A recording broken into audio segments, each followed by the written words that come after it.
Boa tarde, senhores professores. Boa tarde, membros do primeiro simpósio de Filosofia do Direito. Eu fico muito feliz de participar deste evento da Unimes.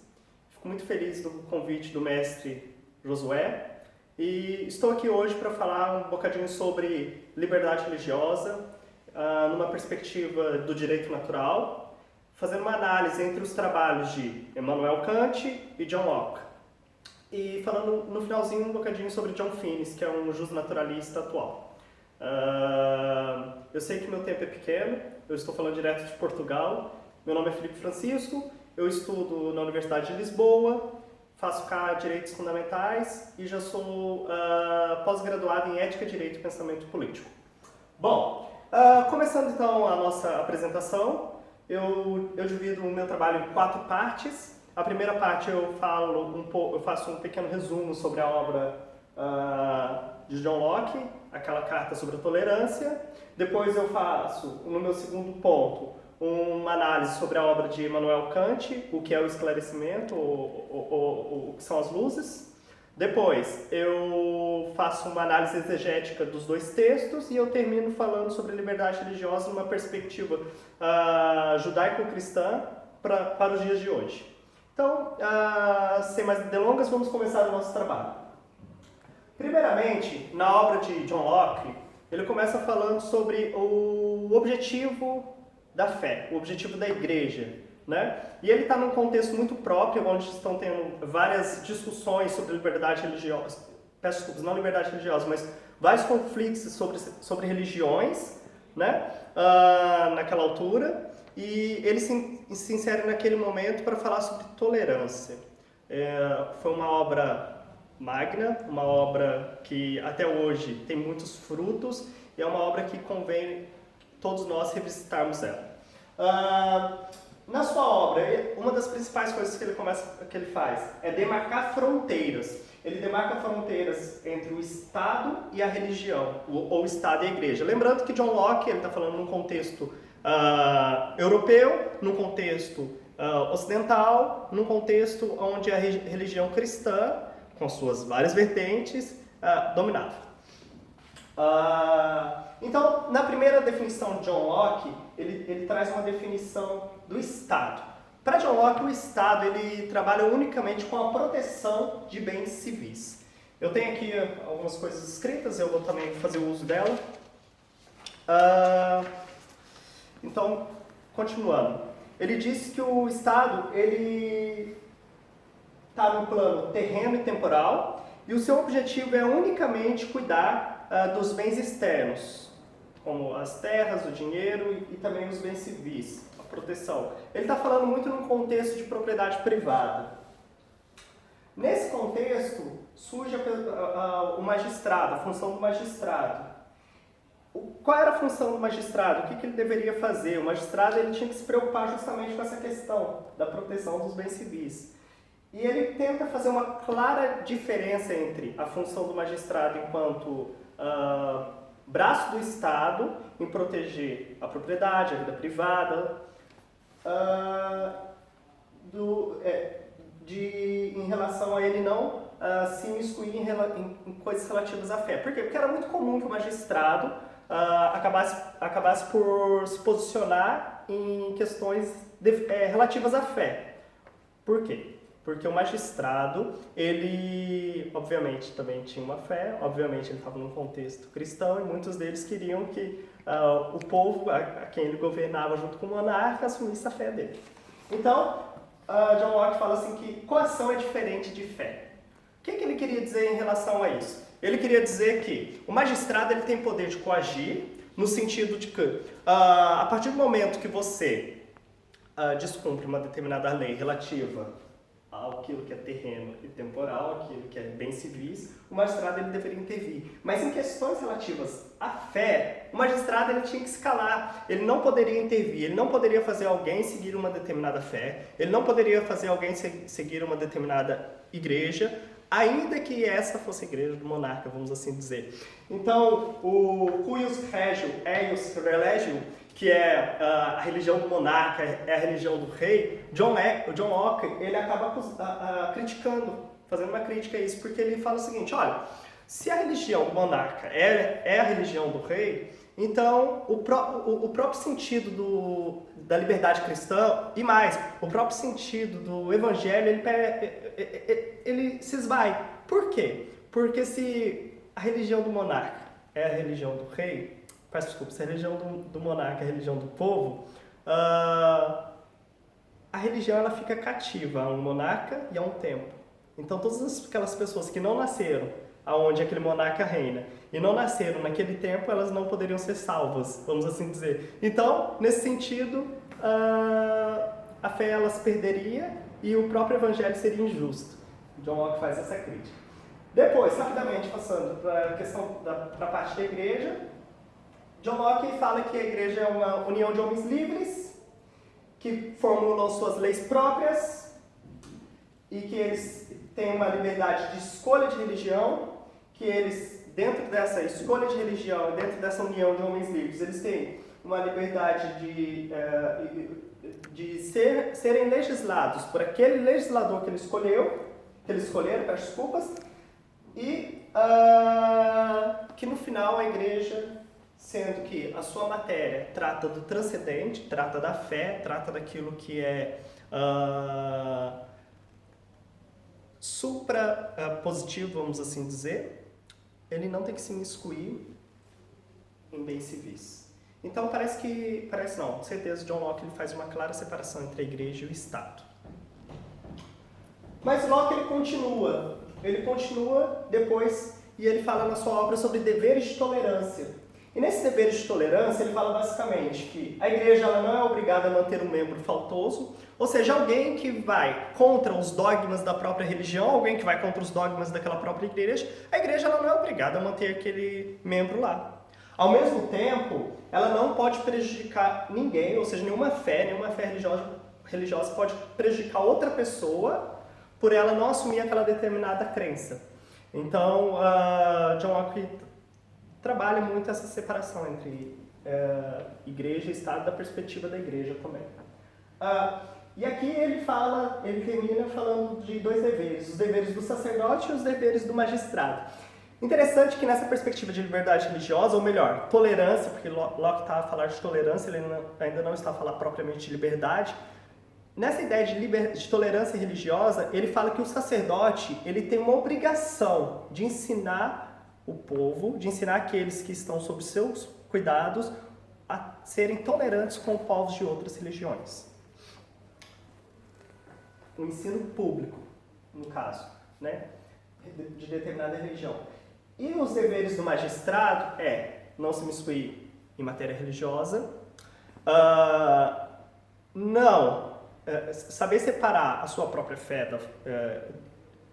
da aplicação do governo civil, não no sentido que no governo civil ele não poderia assumir a sua fé, no sentido que, todos nós temos uma religião e nós não somos neutros, mas ele não poderia prejudicar o outro por causa disso, e ele deveria fazer bem essa separação. E por fim, ele dá um exemplo muito interessante que se o magistrado vê alguém que está doente e dando cabo da própria vida, e ele ainda assim não força a pessoa a buscar métodos para se, vamos assim dizer, preservar a saúde, tomar um remédio, qualquer coisa assim, então por que ele deveria fazer isso em relação à alma dos homens? É um argumento muito convincente. Locke fala que a alma diz respeito à consciência interna, enquanto o dever civil diz respeito ao magistrado. E aí ele termina dizendo que, basicamente, o que gera conflito não é a quantidade de religiões que existe, mas a quantidade de política que instrumentaliza a religião. Ele fala que o problema nunca foi a religião em si, mas sempre o meio político e as massas políticas, as movimentações políticas para, influenciar a religião. A gente vê claramente isso, inclusive, um bocadinho antes da Reforma Protestante, no meio da Reforma Protestante, o que aconteceu? Antes de Lutero escrever as 95 teses, ele já tinha escrito outras 97, salvo engano, teses que não teve muita propagação porque não tinha interesse político a partir do momento das 95 teses. teve um maior interesse político. Né? Segundo ponto do meu trabalho, Kant. Kant, ele, bom, já está um bocadinho à frente de Locke, mas dá para fazer uma boa relação entre os dois. Ele começa a pequena obra dele, muito menor que a de Locke, dizendo que os homens estão na menor idade. E o que é a menor idade para Kant? É quando os homens não pensam por si mesmos. Eles acabam utilizando de outrem para pensarem por si. E eles não tomam decisões por si, eles deixam que o outro tome decisões por si. E nesse sentido, ele fala que a menor idade ela tem duas causas, a preguiça e a covardia. E por que a preguiça e a covardia? Preguiça porque os homens não querem ter o trabalho de raciocinarem, pensarem por si, e a covardia porque a partir do momento que eles não pensam por si, eles não precisam tomar decisões. Outras pessoas tomam decisões por eles. E isso lhe custa, segundo Kant, a liberdade. Mas para esses homens, está tudo bem. Mas Kant ele fala que os homens não devem ser assim, que os homens devem buscar a liberdade. Por isso ele proclama na obra dele sapere aude, ou seja, ouse saber. O homem que está na menor idade é totalmente antípoda do Spodaios de Aristóteles, o homem virtuoso, o homem que está buscando coisas superiores, né? Então, Kant fala que existem homens que perpetuam na menor idade, perpetuam numa prisão com vida. Ou seja, eles ficam aprisionados com papinhas, eles ficam aprisionados com alimentos frágeis, alimentos para bebês, quando eles já deveriam estar a pensar por si, a labutar por si e criar suas próprias convicções. Então, Kant, ele, nesse sentido, ele apresenta uma proposta para resolver o problema da minoridade. E é a razão pública e a razão privada. Ou seja, os homens fazerem uso da sua razão pública. A razão pública, segundo Kant, raciocina.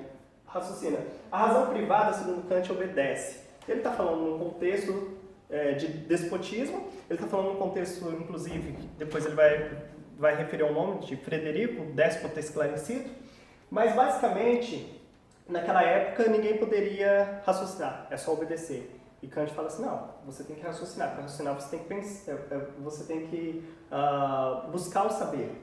E qual que é essa diferença entre razão pública e razão privada, em que sentido que se dá isso? E aí ele dá dois exemplos, o exemplo do militar e do clérigo, por exemplo. Ele fala que o militar,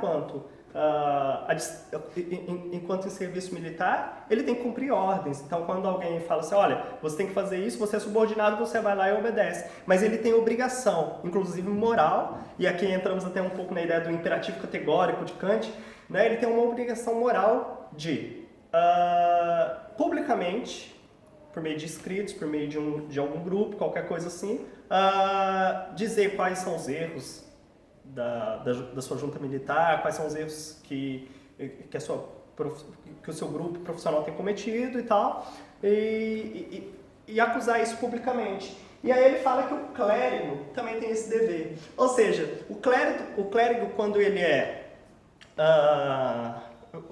ordenado, ele assume uma série de requisitos, ou seja, ele assume uma série de que diz respeito à constituição daquela determinada igreja, ele assume aquele credo.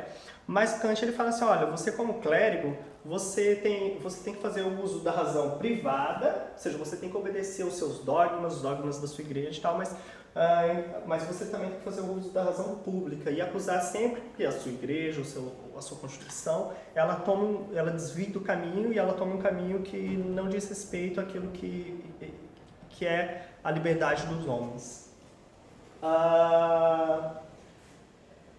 Entretanto, ele apresenta o perigo da renúncia, do esclarecimento.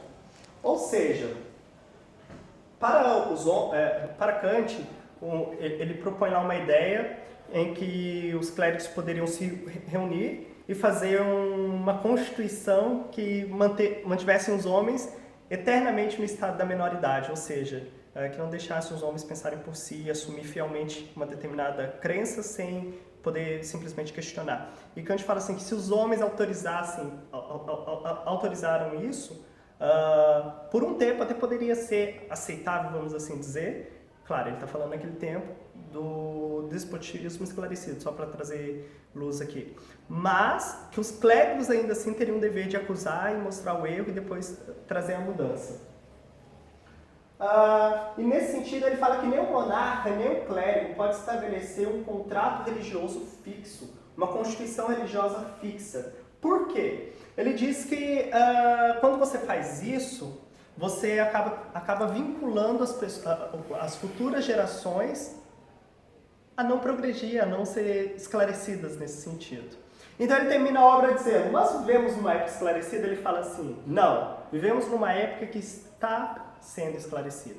Uma época em que os homens estão começando a ser esclarecidos. E aí ele cita o caso de Frederico, o monarca prussiano. Por quê? Porque o monarca prussiano ele veio de um contexto absolutista, né? A gente falando de filosofia política, então tinha um contexto ali absolutista. O monarca prussiano ele nasce nesse contexto, influenciado muito, inclusive, por alguns textos de Voltaire. E, nesse sentido, ele mantém ainda um pouco da ideia absolutista, mas ele percebe que o absolutismo está a morrer e a ideia do esclarecimento, a época das luzes, né, o iluminismo, está chegando. Então ele junta o melhor das duas coisas e por isso é um déspota esclarecido. Então ele começa a abrir as fronteiras para a liberdade religiosa. Então ele recebe muitos imigrantes de outros países que estavam sendo perseguidos por religião. Claro, ele tinha lá os próprios anseios políticos dele para fazer isso, mas ainda assim ele se movimenta em relação a isso, ele é mais aberto nesse sentido. E aí, o que acontece? Ele recebe muitos refugiados, principalmente os huguenotes, né, ou seja, os protestantes franceses, e nesse sentido Kant fala assim que ali e esse contexto é um contexto de uma época que está abrindo para o esclarecimento. Por quê? Porque a partir do momento que o monarca abre espaço para homens de outras religiões estarem no meio dele naquele estado, ele abre espaço para esses homens pensarem. E aí Kant, ele fala assim, olha, esses homens a partir desse momento eles vão começar a labutar, fazer um exercício mental. E a partir desse exercício mental eles vão se desenvolver e vão chegar à plena liberdade. Por isso vão chegar ao pleno esclarecimento. Bom, análise exegética. Como eu falei, o imperativo categórico de Kant, os clérigos e todos os homens também, eles têm o dever moral de chegar ao esclarecimento. E Kant fala assim, você pode até atrasar um pouco isso, mas você não pode matar esse dever. Ou seja, é próprio da nossa natureza e nós devemos avançar para chegarmos a um determinado esclarecimento. Kant, ele remete Deus para o campo dos números e ele remete a religião para o campo da moral. Por isso muita gente fala, Kant era um cético, mesmo tendo sido criado pelo puritanismo, porque a sua mãe era muito religiosa e tal. A doutrina diversa, se Kant era cético, se ele ainda conservava um certo fio de crença ali. Entretanto, o que interessa era que, para ele, a religião, mesmo sendo remetida para o campo da moral, é fundamental. Locke, ele trabalha a ideia da tolerância e, a partir disso, nós podemos começar a ver resquícios do direito fundamental da liberdade religiosa.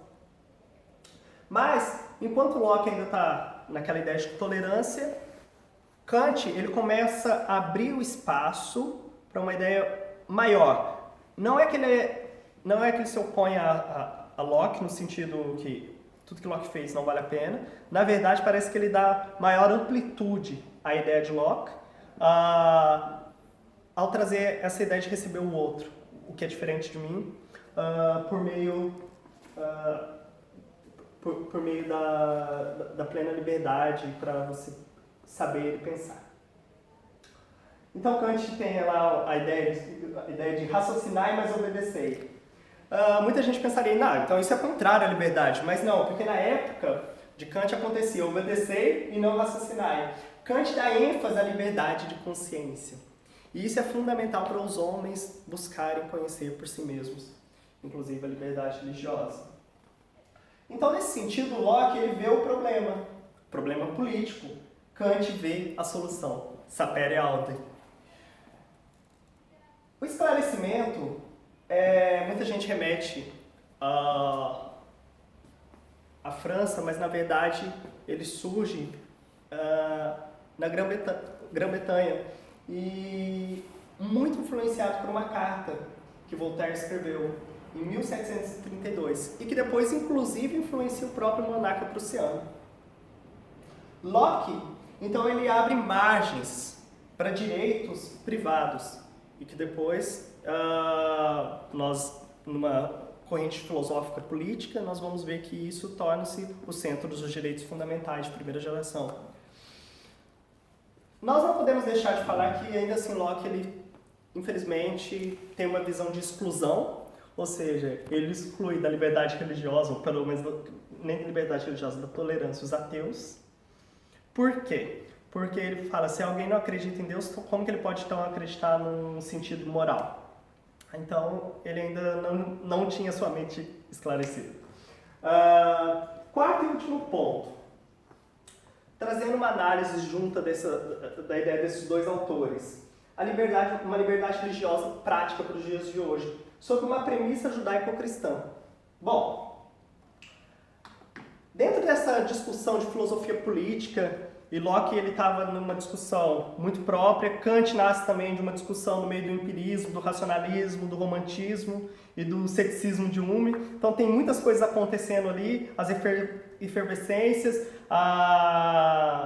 os erros da igreja em si naquela altura, o que dá uma forte ênfase aos positivistas, enfim, muitas coisas que vocês certamente conhecem.